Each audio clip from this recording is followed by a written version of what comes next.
Tahiti Vibes, avec les véhicules FAV disponibles au comptoir d'importation automobile de Mamaou. Yaorana et Maeva sur Iti FM, chers auditeurs, dans votre émission Tahiti Vibes. Alors, on va parler encore une fois d'un sujet sérieux, mais avec aussi le sourire, parce que quand on prononce le mot cancer, on a une certaine crispation qui est tout à fait légitime, et on va parler donc de l'Institut du cancer de Polynésie française, et on a le plaisir d'accueillir Christophe Moreau Yaorana. Bonjour Valérie, merci de m'accueillir aujourd'hui dans vos locaux. Alors justement, donc on t'a fait venir pour nous parler de cet institut.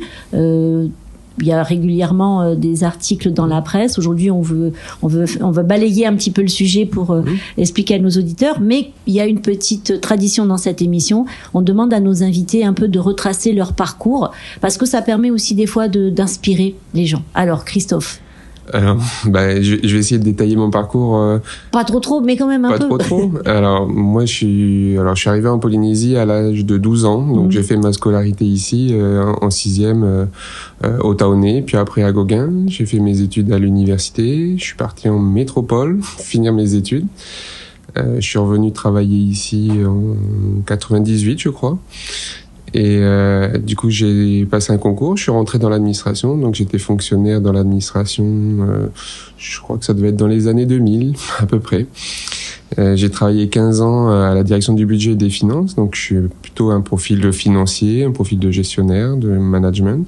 Et donc j'ai pris la tête de l'Institut du cancer en tout début d'année, donc pour ouvrir cet institut, le structurer, essayer d'offrir une meilleure qualité de soins à terme, un meilleur parcours du patient, surtout sur malheureusement tous les patients qui sont atteints d'un cancer et qui sont de plus en plus nombreux. Parce qu'il faut le dire aussi, parce qu'il y a tout un imaginaire qui peut aussi se faire autour du cancer, c'est qu'il y en a de plus en plus nombreux parce que l'espérance de vie a beaucoup augmenté. Il y a ça. Hein. Exactement. Je crois que c'est un des paramètres qu'il faut donner aux gens. C'est-à-dire que il y a beaucoup de cancers autour de nous. Régulièrement, on entend des gens qui sont atteints. Et généralement, effectivement, c'est parce qu'on a une espérance de vie qui est plus longue. Et donc, statistiquement, malheureusement, on a plus de chances d'avoir un cancer. Plus on vit vieux, et plus on a de chances d'avoir un cancer.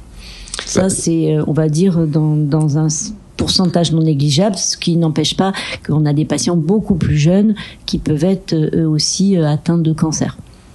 Oui, je pense que alors c'est des cas qui sont un petit peu plus rares, mais effectivement, il y a des personnes jeunes qui ont des cancers. Par contre, je pense que ce qui est important de dire à vos auditeurs, c'est que effectivement, le cancer, c'est une maladie qui fait peur, c'est une maladie qui est très associée à la mort. Et je pense qu'aujourd'hui, le message qu'on essaye de faire passer et qu'on essaye de relayer, c'est que effectivement, plus on vit vieux, plus on a des chances d'avoir un cancer. Par contre, aujourd'hui, on a des systèmes de dépistage des cancers qui sont assez efficaces, et que plus on le dépiste tôt, et plus on a des chances de guérir. Et qu'aujourd'hui, on peut guérir d'un cancer. C'est plus comme ce qui se passait il y a quelques années où c'était un pronostic très défavorable. Aujourd'hui, on peut guérir d'un cancer à la condition qu'il soit dépisté tôt. Donc voilà, j'incite vos auditeurs à vraiment initier cette démarche et à se faire dépister régulièrement. Il y a des campagnes qui sont initiées par la direction de la santé et aussi la CPS pour encourager, on sait, les radios des titis, mais il y a des trucs vachement moins marrants pour les hommes, mais il faut y aller aussi. Il n'y a pas de raison que ça soit que les femmes qui aient droit au dépistage. Alors là, on en revient sur l'Institut du cancer. Comment tu es arrivé sur ce projet ? J'imagine bien que la partie structurelle de ton parcours et l'aspect gestion des finances publiques, ça doit forcément avoir un atout. Toi, qu'est-ce que c'est qui a remporté ton adhésion à cette proposition ? Alors, comme je disais tout à l'heure, moi, ça fait très longtemps que je suis en Polynésie. J'ai, dans mon cercle familial proche, ma maman qui a été atteinte d'un cancer très récemment. Donc, du coup, ça m'a touché particulièrement. Et donc, effectivement, ce projet, je le trouve très intéressant, je le trouve très porteur. Je trouve que pour la population au sens large et pour les patients polynésiens en particulier, c'est un projet très très très intéressant, et je pense qu'il faut qu'on essaye de pouvoir donner la meilleure qualité de soins aux gens qui sont en Polynésie, de la même manière que ce que pourrait avoir quelqu'un qui est à Paris ou à Lyon ou n'importe où en métropole. Voilà, il faut qu'on arrive ici à avoir une qualité des traitements qui soit de prise en charge qui soit identique à celle qu'il peut y avoir en métropole. Je précise juste que aujourd'hui les chimiothérapies, les radios, tout le plateau technique qui existe au Taoné est déjà très très performant. Le problème, c'est pas les médicaments qu'on vous donne ou les traitements qu'on vous donne, c'est l'organisation du parcours qui va à côté, et de pouvoir être en mesure assez rapidement donc d'accueillir les patients qui seraient atteints d'un cancer. Comme on disait, la population vieillit, donc il faut adapter nos structures et essayer de trouver quelque chose qui soit en adéquation avec à la fois le volume des patients et à la fois la sensibilité culturelle des gens. Voilà, donc l'idée, c'est d'essayer d'avoir de mettre tout ça en place et d'essayer d'avoir quelque chose qui soit en adéquation avec le besoin. Alors c'est vrai que lorsque on parle cancer, on n'imagine pas tout ce qu'il faut qu'il y ait derrière pour justement avoir une prise en charge optimum. Alors parmi les missions qui sont données ou qui sont dévolues à l'Institut du cancer, ça part du registre et ça ira dans le futur jusqu'à des essais cliniques. Alors, sur les molécules qu'on n'a pas forcément parce qu'on n'est pas un gros centre CHU de métropole avec un recrutement important. Alors oui, les essais cliniques font partie de notre objectif, de pouvoir permettre aux patients polynésiens de bénéficier d'essais thérapeutiques auxquels aujourd'hui, en fait, ils ont pas accès. Aujourd'hui, si on veut bénéficier de traitements innovants, de traitements de pointe, en fait, on est obligé d'aller en métropole, de se faire accueillir dans un centre de lutte contre le cancer ou dans un hôpital en métropole. On travaille activement donc pour modifier la réglementation avec l'État qui est d'accord sur le principe, et voilà, les choses se mettent en place. Mais oui, on espère pouvoir assez rapidement permettre aux patients polynésiens de pouvoir bénéficier de ces essais innovants sur un certain nombre de cancers. Alors aujourd'hui, vous en êtes où du développement de l'Institut du cancer qui n'a que quelques mois, c'est encore un bébé? Effectivement, c'est encore un bébé aujourd'hui. Alors, on a pas mal de projets en cours, de gros projets. Le projet phare, c'est donc de mettre en place une structure d'accueil qui permettra d'accueillir les patients en journée, ce qu'on appelle un hôpital de jour. Donc l'idée, c'est de construire un hôpital de jour pour accueillir les patients atteints d'un cancer, de créer une structure qui soit le plus accueillante possible, en définissant la meilleure qualité d'accueil possible et la meilleure qualité des traitements possibles pour tous les patients atteints de cancer. Donc cette structure, elle sera localisée sur l'ancien site de Princesse Ayata, l'hôtel Princesse Ayata. Donc on est actuellement dans une phase d'étude et ce projet devrait voir le jour en 2027. Que tout le monde se rassure, hein. Entre-temps, tout va continuer au CHT quand même. Hein. Exactement. Et donc, le travail est de toute façon en collaboration avec le CHT, puisque, comme je disais, c'est une structure d'accueil en journée, pour essayer d'accueillir les patients en journée. Toutes les hospitalisations resteront bien sûr à l'hôpital. Aujourd'hui, quand on parle d'essais cliniques, c'est intéressant aussi de s'arrêter 2 minutes sur cette notion. Il faut bien que nos auditeurs entendent que essais cliniques, ça ne veut pas dire médecine cobaye. Je veux dire, on n'est pas des cobayes. On rentre dans un essai parce que on ne répond pas aux traitements qui ont fait leurs preuves, on va dire, et que là on propose donc aux patients d'avoir accès à des molécules qui sont innovantes et qui sont à un stade quand même avancé dans leur développement. Oui, bien sûr. Il ne s'agit pas de faire des patients polynésiens des cobayes. Je pense qu'il faut bien être clair sur le message. C'est vraiment des traitements de pointe, c'est-à-dire que c'est des recherches qui ont déjà fait l'objet de beaucoup d'applications, et elles sont reprises dans le cadre de traitements de cancer. Et donc l'idée, c'est vraiment de pouvoir proposer à des patients qui ne répondent pas à des traitements classiques, des traitements qui seraient justement innovants et qui seraient adaptés à guérir leur cancer. Donc c'est vraiment des chances supplémentaires qu'on peut offrir aux patients polynésiens avec ces essais thérapeutiques. Alors, qui dit cancer dit toute une batterie d'examens. Le sujet récurrent des dernières années, c'était le PET scan, qui est donc un outil de diagnostic qui permet de déterminer si le patient, son cancer a métastasé et en quel endroit. Bon, un certain nombre de patients partaient en Nouvelle-Zélande, le Covid est passé par là, ça fera partie des outils qui seront mis en Polynésie. Il y aura un investissement en PET scan ou ça va rester quand même quelque chose en partenariat extérieur? Alors, le PET scan est en cours, je vais rassurer vos auditeurs sur ce sujet-là. C'est également quelque chose qui devrait voir le jour assez rapidement. Donc, un premier PET scan devrait être installé très prochainement au CHPF pour tout ce qui est les cancers de la prostate. Et à terme, en fait, tout le PET scan plus général devrait être installé sur le site de Princesse Ayata dont je parlais tout à l'heure, normalement dans un horizon beaucoup plus court, probablement en 2025 à peu près. D'accord. Aujourd'hui, quelles sont les principales difficultés qu'il y a pour justement développer cet institut en Polynésie, parce qu'on est quand même sur un bassin, enfin un territoire grand comme l'Europe, avec un bassin de population qui est beaucoup plus petit, 260 000 habitants. C'est quoi les principales difficultés ? Alors, comme vous le disiez, on n'a que 4 mois d'existence, donc c'est un peu. Je pense qu'on peut pas être exhaustif sur le diagnostic. Par contre, ce qu'on constate aujourd'hui, c'est qu'effectivement, on a une population qui est peu sensibilisée sur le dépistage, en tout cas, sur la prise en compte de sa propre santé. Et je pense que c'est un message qu'on peut essayer de relayer. L'alcool, le tabac, le sucre, la sédentarité sont des facteurs qui sont des facteurs aggravants pour le cancer. Et voilà, c'est probablement des messages qu'il faut essayer de relayer. Je pense qu'il faut essayer aussi de sensibiliser un maximum les archipels, parce que c'est vrai que sur Tahiti, on a une facilité de communication plus importante que ce qu'on peut avoir dans les archipels.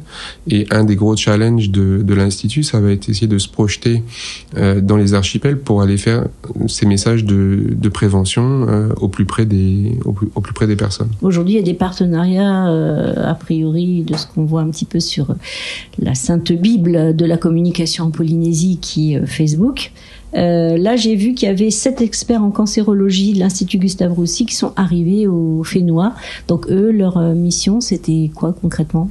Faire un échange, d'enrichir justement la réflexion qui était autour de l'Institut du cancer de Polynésie ? Alors oui, ça fait partie un petit peu des missions. Ils sont pas venus que pour ça. On a des échanges avec eux. L'Institut du cancer de Polynésie française est affilié aujourd'hui à un organisme national qui s'appelle Unicancer, qui regroupe l'ensemble des centres de traitement contre le cancer en métropole. Donc là aussi, c'est une chance pour la Polynésie française de bénéficier des ressources et du savoir-faire d'un réseau national. Et l'IGR, donc l'Institut Gustave Roussy, fait partie du réseau Unicancer. Donc à ce titre, ils viennent nous accompagner dans la démarche.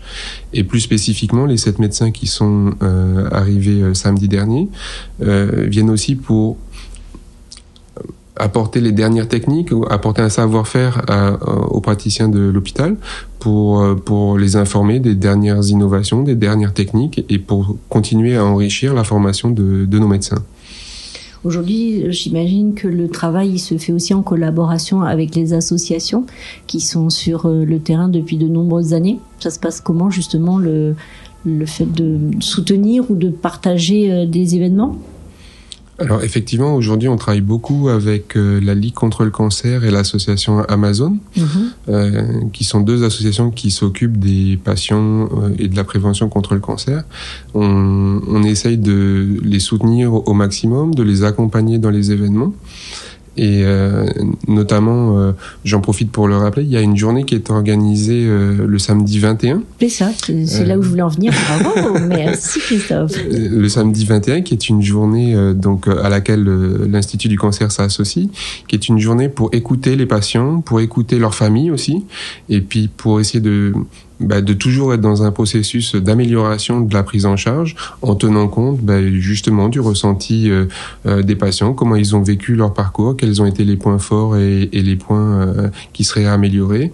Et la même chose pour leur famille, parce que je pense qu'il faut pas oublier non plus la famille qui est autour, parce que voilà, quand malheureusement on a une personne dans son entourage qui est atteinte d'un cancer, c'est pas qu'un problème personnel, c'est un problème qui va concerner l'ensemble de la famille.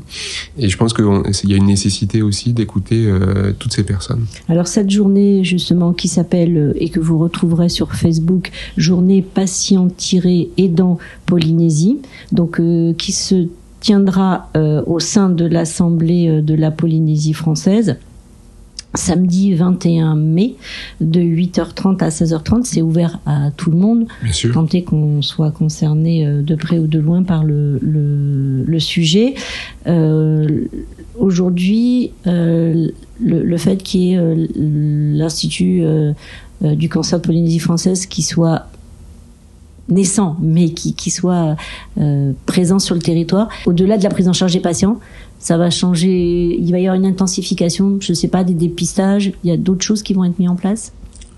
Alors sur les dépistages, oui, je pense qu'il y a une vraie nécessité de, comme je le disais tout à l'heure, de sensibiliser les gens et d'initier des actions de dépistage plus importante que par le passé. Je pense qu'effectivement, la prise de conscience de cette maladie, qui, comme je le répète, est soignable aujourd'hui, nécessite qu'on puisse proposer à la population des dépistages le plus fréquemment possible dans le cadre des préconisations qui sont faites par les médecins. Et je pense que effectivement, l'Institut du cancer va initier de plus en plus d'actions de dépistage. On s'est associé à la Ligue sur les dépistages du mélanome qui ont été organisés au mois de février, je crois. Février-mars. On souhaite réinitier de nouvelles actions dans ce sens. On parlait tout à l'heure du dépistage des cancers du sein, les dépistages du cancer du col aussi, avec les frottis. On envisage aussi de mettre à disposition donc de la population un vaccin qu'on appelle le vaccin anti-HPV, anti-papillomavirus, qui existe aujourd'hui en pharmacie mais qui est assez cher, donc qui est un frein à la vaccination.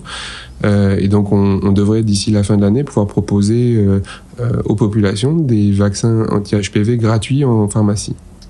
Voilà, donc c'est pas le vaccin du Covid, il faut se détendre tout de suite. C'est pas le vaccin du Covid. Voilà, c'est un vaccin qui est présent dans des pays depuis très longtemps. C'est un vaccin qui existe depuis plus de 20 ans. Ah, c'est ça. Exactement, le cancer du col, certains cancers de la gorge, certains autres types de cancers.